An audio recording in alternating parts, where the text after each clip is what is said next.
A laugh saying these foxes are spreading false news. They were no animals or lakes in my land.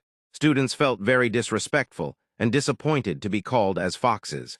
In spite of all this, students never stopped their protest. One side students protest, and other side animals tears. Still the laugh was continuing. No one can touch me. This is my land, no one can do anything. And I gonna increase the speed of this work. Students were not understanding what to do. Then a person came who stood towards the students and filed a petition in a court against this deforestation.